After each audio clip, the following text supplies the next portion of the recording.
Hey, what's up? Welcome to another episode of the Less Invasive Podcast, a podcast covering minimally invasive surgery and assistive technologies for the operating room and radiology environment. If you haven't already, please subscribe and leave a 5-star review.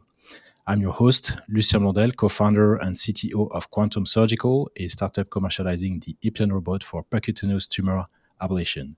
I bring to the table 20 years of experience in imaging and robotics for various specialties in orthopedics, neurosurgery, spine surgery, interventional radiology, and interventional oncology. Today, I'm very excited to have Dr. Alok Sharan on the show. Mhm. Alok is an orthopedic spine surgeon practicing in the Spine and Performance Institute in New Jersey. He has been pioneering awake spine surgery, a very specific technique, and we'll talk about that. Thank you very much, Dr. Alok Sharan, for making time for me and for Thank being you. on the show. Thank you for having me. So I was quite intrigued actually with this awake spine surgery technique. I know, in a functional neurosurgery space, there is the awake technique for brain mapping during a brain tumor resection or epileptic seizure treatment so that the patient is awake because the Yeah. brain tissue is not pain sensitive. So the patient can be awake and the surgeon can understand where are the motor and language cortex areas. Of So I course. was not really aware of this technique in the spine, and I will dig into this. But just before, I want to lay the basics of spine surgery and minimally invasive. So, why should a patient go see a surgeon for a surgery when he has back pain? That's a really good question, especially because back pain is such a big problem. I think in the world it's listed as the second or third reason why a patient sees a doctor. And majority of the time, probably 80, 90% of the time, they don't need surgery.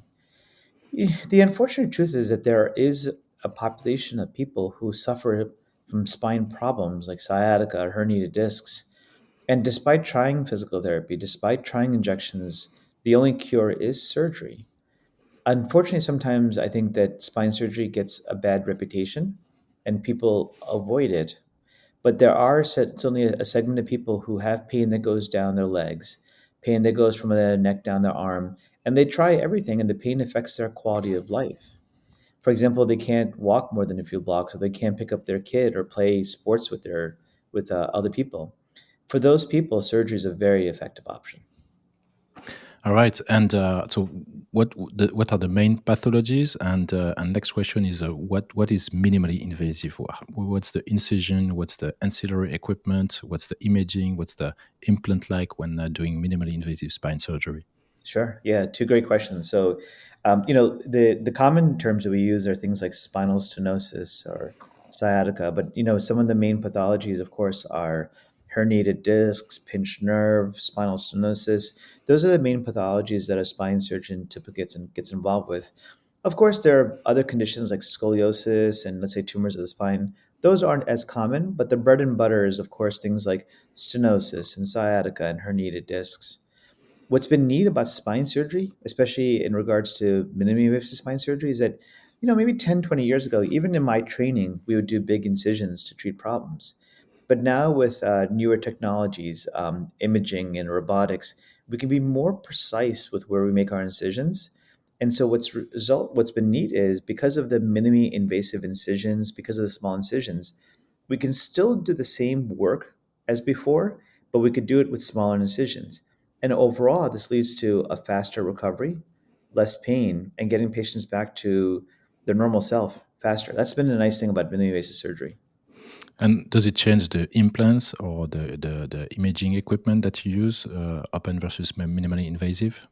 No, and that's what the interesting thing is, right? If you show an X-ray of a patient who had a traditional surgery and an X-ray with someone who had minimally invasive surgery, you couldn't tell the difference.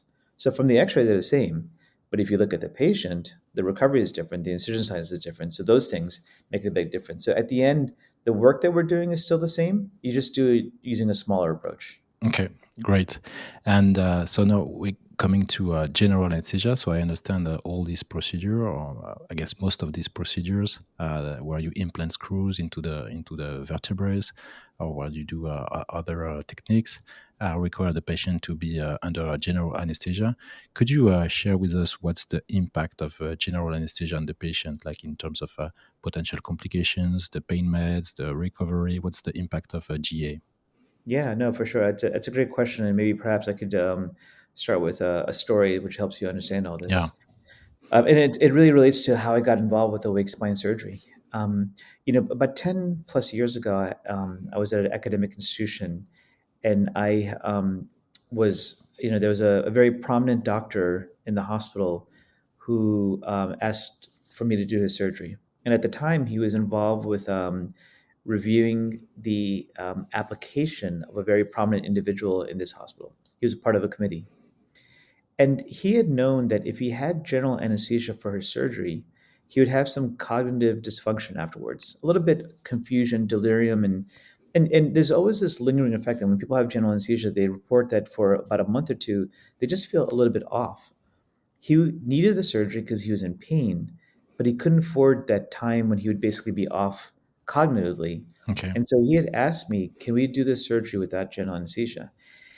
And I said, I mean, it's a little stressful situation because he was a very prominent individual in the process of interviewing another major individual in that hospital.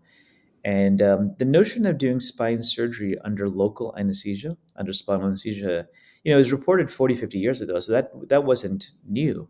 Okay. It was new for me. And so we did it, and he did remarkable. And it was interesting because at that time, I was actually involved in a research study with a very smart MD PhD student. And at that time, the study that we were doing was we were trying to really detail what kind of cognitive dysfunction happens after general anesthesia. And we showed conclusively in that paper that people who have general anesthesia versus people who don't have higher rates of delirium, and that actually effect lasts for a long time. So what we didn't really appreciate, I think, what we don't appreciate now is that the collateral damage you develop from general anesthesia is significant. People don't report it, Hmm. but that delirium can lead to someone tripping at home, losing their balance. And besides that, we've also seen that with general anesthesia, besides the cognitive dysfunction, you get nausea, you get vomiting, you get this irritation in your throat. It's just an overall terrible experience. At this point, I say to myself, hey, if we could do the surgery without the general anesthesia and it leads to a better experience, why not? And that's essentially the genesis of the whole awake spine surgery program. All Why right. not? It's just like doing minimally invasive surgery versus open surgery. You could do it both ways, and the x-rays look the same, but the outcome is different Mm. in terms of recovery. So this is, to me, is just the next advancement in how you do surgery. Okay, I understand. So, coming to awake spine surgery, what does it mean awake?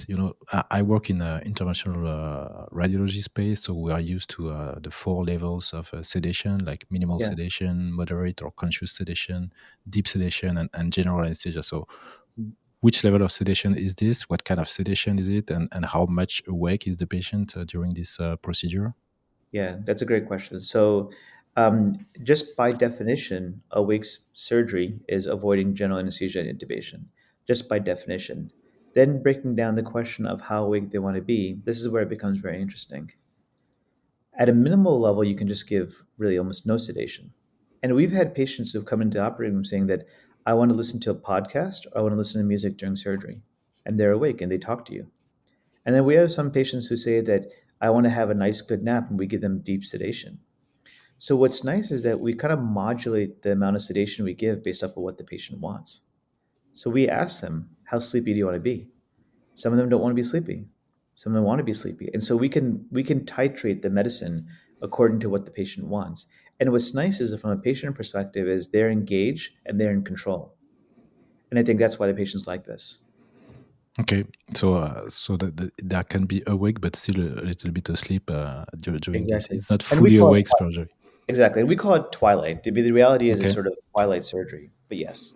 so like it's different from functional neurosurgery. There is no procedure during which you are requesting your patient to give feedback to you to identify a anatomical structure. It's just to I mean, it's to remove the troubles with general anesthesia. It's not to get the patient awake and responding to your questions during the procedure. Correct. So there's two ways. So from my perspective, my focus has been to keep the patients awake so that they could have a better experience, perhaps listening to music or perhaps not going to sleep.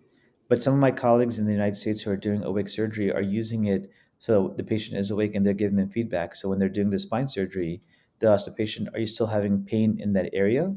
And they say yes. And so the spine surgeon keeps on working. Mm. And when the patient says that my pain is gone, they know they can stop.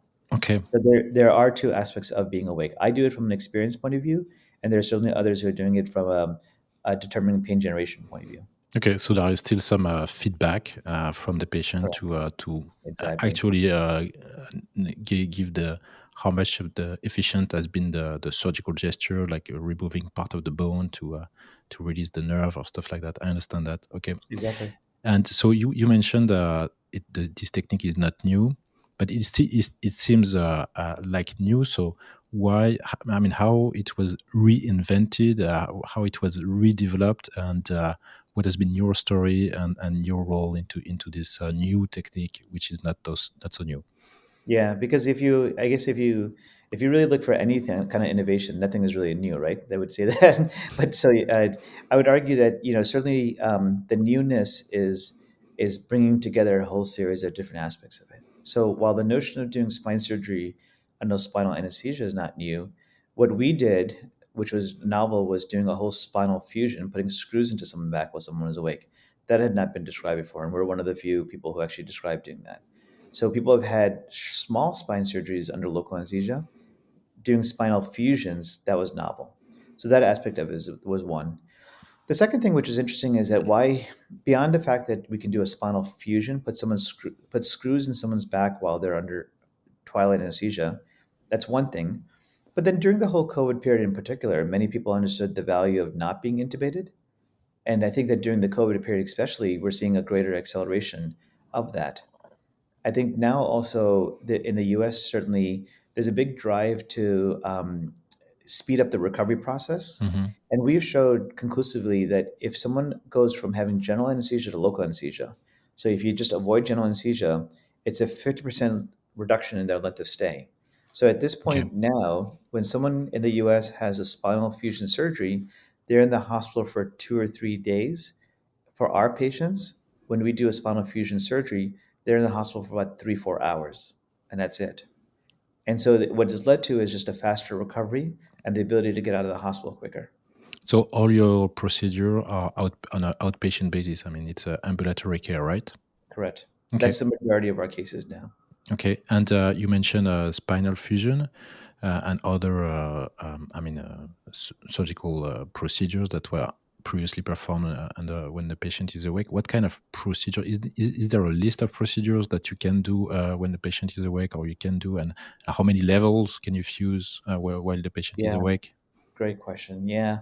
So in the low back, at least in lumbar surgery, there's surgeries where you don't put screws in, and surgeries when you do, right? So lumbar laminectomies and microdiscectomies, and on the other end are the lumbar fusions. We can do for laminectomies 1, 2, 3, 4 levels awake.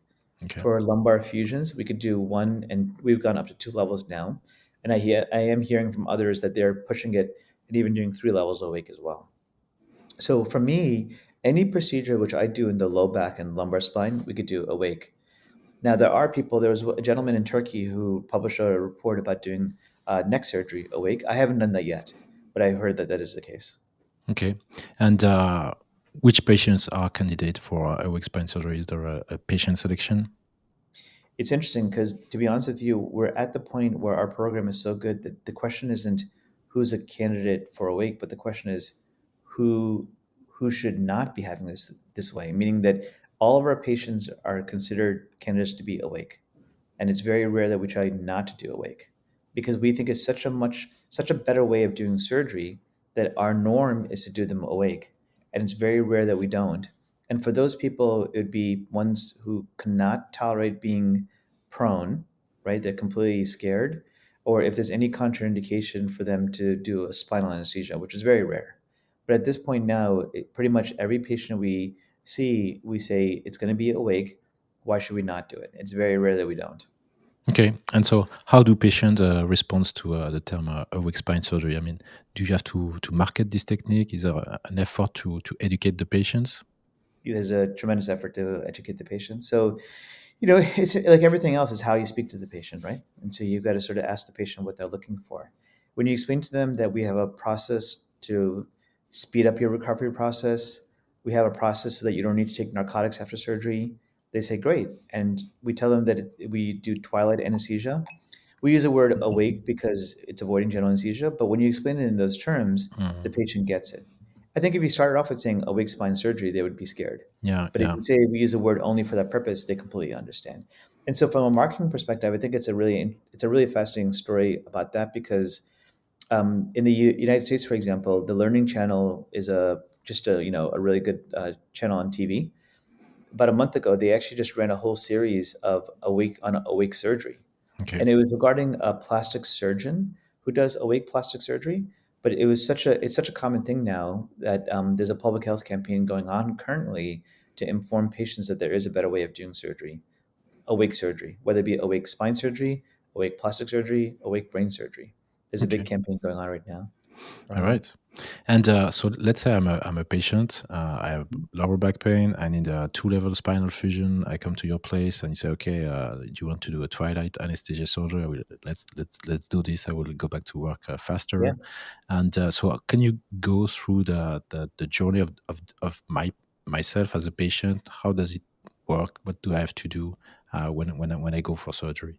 Yeah, so it's a great thing. So there's actually a couple of things that we do. So to be honest with you, what we do now, because the goal is ultimately to get you a faster recovery, right, in the shortest period of time. And so what we actually do is a couple of things. First is that once you've made the decision to undergo surgery, we actually first try to make sure that you're from a mechanical and physical point of view in the best health you can. So we do something called prehab, where we have you work with a physical therapist on a protocol that we created to make sure that your body mechanics are well. Because we know that the more optimized you are going into the surgery, the better you are afterwards. So the first thing we do is actually get you in a short program, perhaps 2 to 3 weeks, maybe four, where we do prehab and optimize you. Next, we have you visit our nutritionist. Our nutritionist, actually, what we learned now, of course, is that if you have bad nutrition, vitamins, minerals, bad gut health, that your recovery is slowed down. So we actually have you see our nutritionist who spends some time making sure your protein is good, make sure your vitamins are good. Once we do that, then we get you to the operating room. In the operating room, and oh, sorry, one more thing. Before we do that, we spend extensive time explaining to you the process of surgery and doing education. And then once we get you to the operating room, the process is pretty straightforward, where the anesthesiologist will sit you up and do the spinal anesthesia. You can position yourself on the table in any way you want. And then I do a regional block. So what the novelty about awake spine surgery is that I use a medicine called Exparel, which is a slow release marking, and it lasts for 48 hours. So we actually do that as a block. And what that does is because the medicine lasts for 48 hours, you actually don't feel much pain for 2 days after surgery. So I do Mhm. that as well. And then we go ahead and do our surgery. Surgery takes about an hour and a half to do.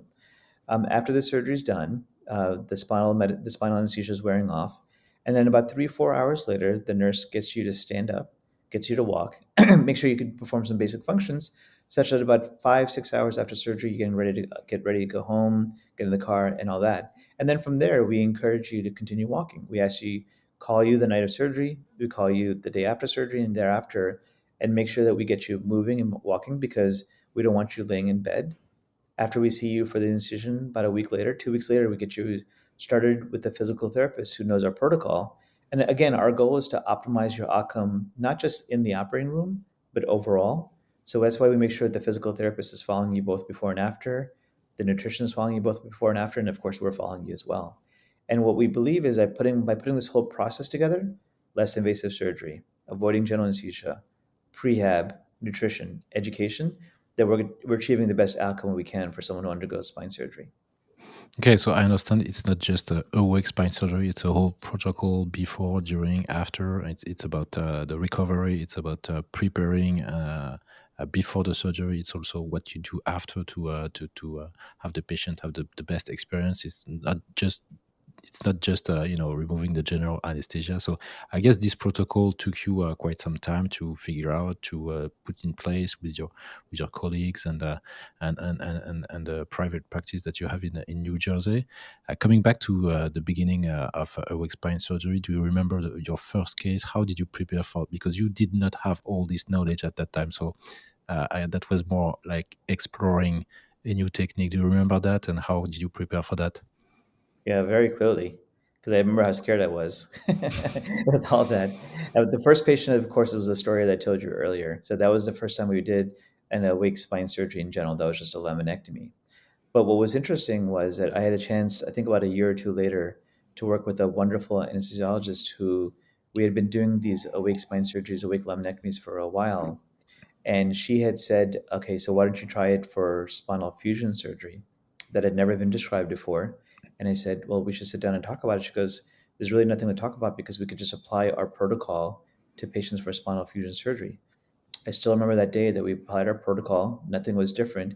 We did our surgery and the patient woke up beautifully. What was key for all of us is that when you sort of do these innovations, a lot of times people think it's just trying a new thing. But I think it's better if you could do it in a sort of a protocol or a process fashion. And when we did the innovation of applying our awake, let's say spine protocol to awake spinal fusion, there's no difference. For us, we had a protocol in place. Everyone in the room knew exactly what to do, and so it was very easy for us to do for applying that. And then since then, I have a protocol. As you can see, we've continued to make these new advancements. We added in this service, and in a very iterative fashion, we've been trying to advance our protocol.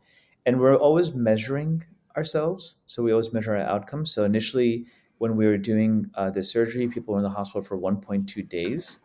At this point now, our patients are in the hospital for zero point 0.6 days. So in a very iterative fashion, we went from 1.2 to zero point 0.6. When we first started doing this, our patients were on narcotics for 7 days.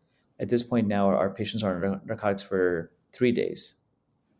And initially, when we started doing this, people were going back to work within 4 to 6 weeks. At this point now, they're back to work within 2 weeks.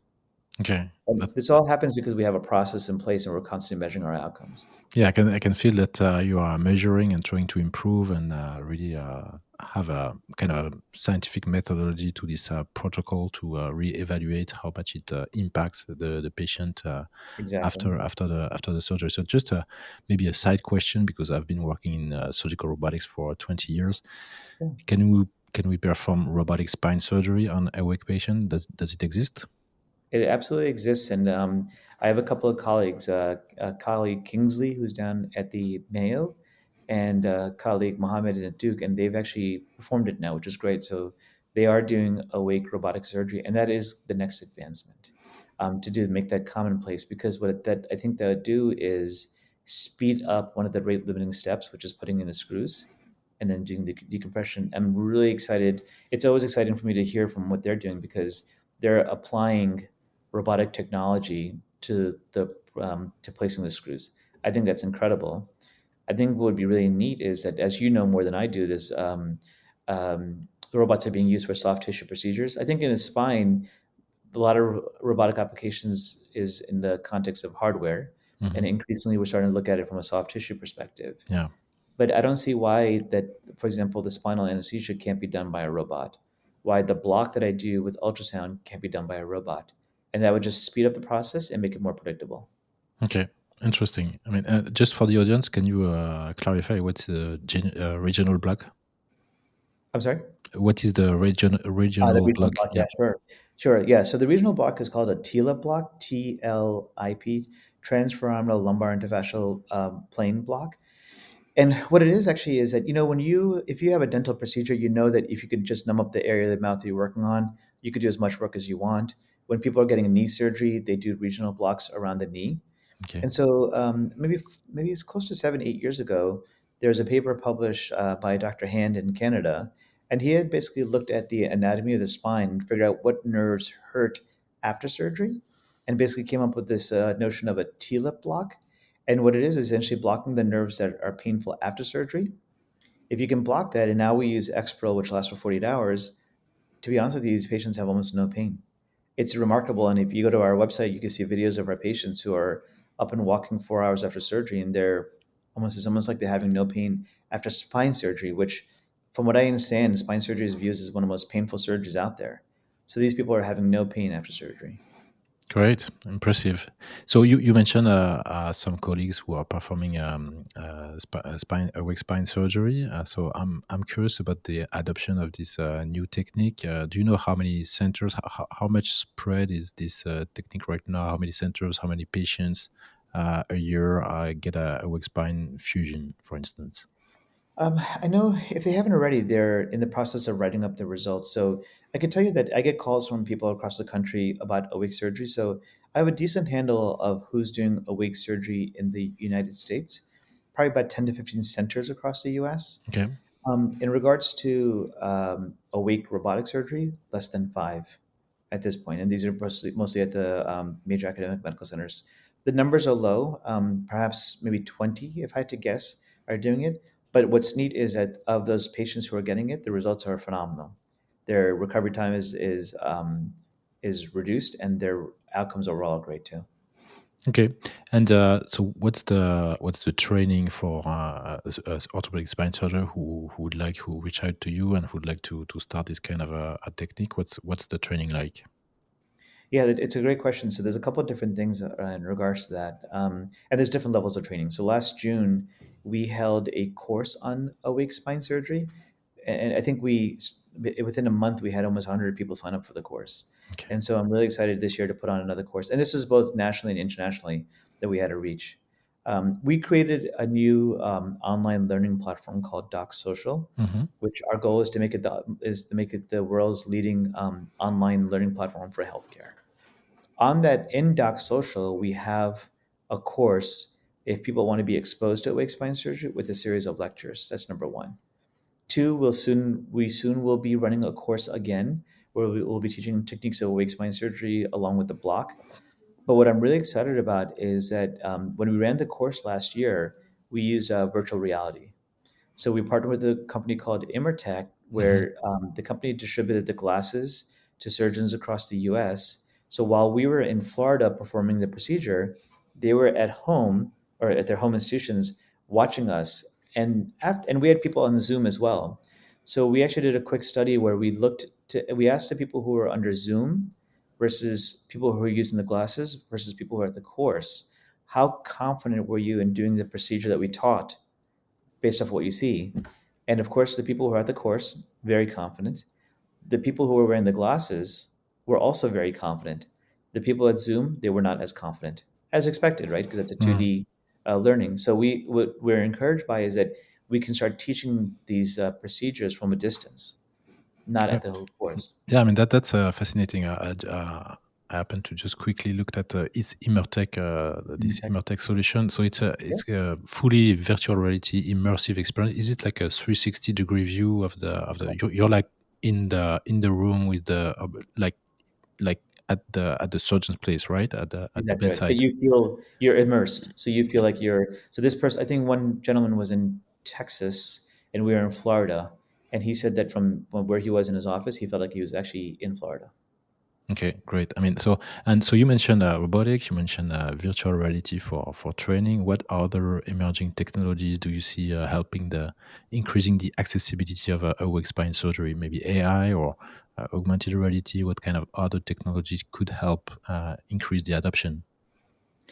It's a really good question, and I'm glad you asked that question because this is the project that we're working on now. So I told you before that there are patients who come in and they listen to music while they're having surgery. One thing that we know one thing that leads to poor outcomes for patients is fear and anxiety. Hmm. And they've shown, and there's been studies that shown that if people have an increasing amount of fear and anxiety going into surgery, their outcomes are poor. And if you could reduce that, their outcomes are greater. There's a company called Wide Awake VR that makes virtual reality headsets for people who are undergoing surgery. Now, their focus has been hand surgery, but we're in the process of making a headset that patients can wear during spine surgery. And so, our goal now is that when a patient is having their awake spine surgery, they'll be immersed in a movie of their liking. And so, while they're having that surgery, it'll be a very pleasant experience emotionally. And so, what we're currently working on right now is we'll soon start trials where our patients who are awake will be watching these movies with emergent technology and that's going to help improve their experience overall. I'm really excited about that project. Okay, so it's not a not sure of the term in English. Hypnosis, hypnosis. It's It's just digital. It's digital hypnosis. It's digital hypnosis okay. essentially, It right? is all right. It goes into the whole notion of digital sedation. Okay, okay, cool. I mean, that's yeah, this is very fascinating. Using hypnosis to instead of general anesthesia, and this has been used in other surgical specialties, and it's also always fascinating to think that by creating an experience for the brain for the patient, you can reach the same level of availability to really strong treatment, surgical treatment. That's I find it very fascinating to And the data's understand. out there, and the data's out Mhm, there already. They've already shown that. But where I think it's going to become the impact, the study that we'll eventually do is that in this country, in the U.S., and I'm sure it's true in France, opioid addiction is a big problem, and there's been a lot of strategies around that. But I would mhm. argue, and spine surgery is very prone to developing that. I would argue that our ability to uh, decrease the amount of opioid addiction after surgery is going to come from modulation of the brain. And I'm really excited to see if, given the right immersion type movie, if that can lead to less opioid need after surgery. Okay, very interesting. Yeah, So you mentioned a course where you had a lot of interest from peers, from other surgeons. yeah. You get pushback or criticism from the physicians community about awake spine surgery. Maybe some may say, "Okay, this is just a new thing that in 5 years we will not speak about this anymore." And how do you respond to this criticism? Yeah, to be honest with you, of course, any new thing is going to have criticism, and in fact, if you don't get criticized, then it's probably not a good product, a good idea. So yes, we do get criticized, and that's okay. What's been neat for me personally is that, as you can see, we've been doing this in a very gradual, iterative fashion, Hmm. collecting data along the way. You'll see we have on my website we have numerous publications, Yeah. and so I expect criticism. In fact, actually, I like the criticism because we use that information to improve our process, and with that we publish our data, so we would just push our data out there so it's not just anecdotal stuff. And so what's been great for me though to watch is that while I've been the pioneer around this, a lot of my colleagues are doing it as well, and they're publishing it. And then increasingly we're seeing now it, just recently, Hospital for Special Surgery, the number one orthopedic hospital, put out a meta-analysis showing that regional anesthesia and spine surgery is better than general anesthesia. So the data is out there. I think that now it's just a question of the community getting a widespread adoption within the community. Okay, understood. And so maybe one last question.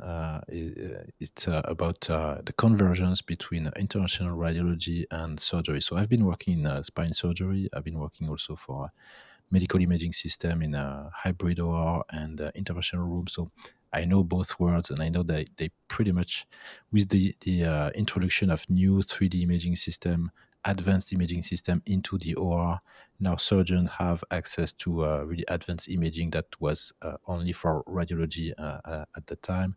Also, they do less and less invasive. They do minimally invasive. They do percutaneous procedures, and interventional radiologists they tend to also do more and more therapeutic gestures, especially in the spine. I mean, they place Yeah. interspinous spacers. They perform maybe the same kind of osteocentesis procedures. And so I heard an IR talking about these conversions and saying, okay, there will be maybe in 5, 10 years, image guided surgeons, and it's neither interventional radiologist or a surgeon. It's because it's the same equipment and the same implants and the same minimally invasive technique. This will be the practice of an image guided surgeon. What do you think about these conversions between those two specialties in the spine area? At the end of the day, if the goal is to get good outcomes, how we get there is not important. So if the interventional radiologist can do the surgery and deliver the same outcomes as a spine surgeon, that's a great thing at the end, right? Of course, you have to understand that if they do have complications and how they deal with it, and they have to take full responsibility, they shouldn't just dabble in it. I think the problem is that sometimes that people will, let's say, an intervention radiologist will go into doing these procedures without proper training, and then they get complications, or even just a good understanding of the indications. That's the Mhm. challenge that we're facing right now in this country. There are a lot of non-surgeons who are doing spinal fusion procedures, And if they can guarantee that they can get a good outcome, there's nothing wrong with it. The problem is that, there's bad, they don't understand the spine, bad indications, and then the complications as well. It just makes sense, right? If you just look at the cardiac surgery versus cardiology world, that's a perfect example of how many patients are being helped now because cardiologists can do procedures that cardiac surgeons can do. And I would argue that there's a lot of people out there who need spine surgery, but because of, let's say, their medical problems, they just can't undergo the spine surgery because of general anesthesia. So increasingly, if an intervention radiologist can help a patient who normally wouldn't be able to undergo spine surgery and get a good outcome, that's exactly the way we should go. What's been interesting for me as a spine surgeon with awake spine surgery is that it broadens the indication on who we can help. So I've operated on people. There was a plastic surgeon who was 93 years old who came to me for spine surgery. We did it awake. He came, I don't know, from Washington, D.C. And just think about that. In a normal situation, he would not have been able to be helped with a normal spine surgery. Hmm. So in the future, if the intervention radiologist can deliver the same outcomes, right, and Yep. handle the complications and whatnot, there's nothing wrong with that. Okay, so I understand that there is still, how to handle the complications and make sure that we have the right indication and the right patient selection, and as long as we get the right outcomes, then it's fine. Exactly. Yeah, cool. So if there are listeners in the audience who are candidates for spine surgery, they're interested into awake spine surgery, how should they reach out to you to learn more? Yeah, so I think first and foremost, our website is www.awakespinalfusion.com. What I try to do on that website is make it very educational, both in just having publications and literature, but also having videos from patients who've undergone all that. That's number one. I think what's the interesting question is at this point now I've taught a group in Oxford, England, how to do awake spine surgery. Close to you in the Azore Islands, there's a spine surgeon doing awake spine surgery in Spain, in Italy, and in India, in South America. So we've had a chance to sort of work with them and train them as well. I think the larger question now for me is how do I help train surgeons Hmm. who want to do these kind of techniques? And I'm really excited by the sort of this virtual reality type of software that we're using. I think that's going to help us scale and teach people these techniques faster and better. Okay, and so for HCP interested into learning about this new technique, they should reach out to you through the website, or how do they find the course of this technique? And on our website at awakespinalfusion.com, we have a section where surgeons want to learn. But at Doc Social, so doc.social, there is a course, online course that someone can take on awake spine surgery. Okay, thank you very much. All right, I think we are close to the end of this episode. Thank you very Yeah, much, thank Dr. you. Alok Sharan, Great for being on the discussion. Thank you. show and Really appreciate it. for sharing your experience about awake spine surgery. Hang on a minute, we'll chat offline. And thank you all for listening to the Less Invasive Podcast, a podcast covering minimally invasive surgery and assistive technology for the operating room and radiology environment. If you haven't already, make sure to subscribe, rate the podcast 5 stars, and share with a friend. Mhm.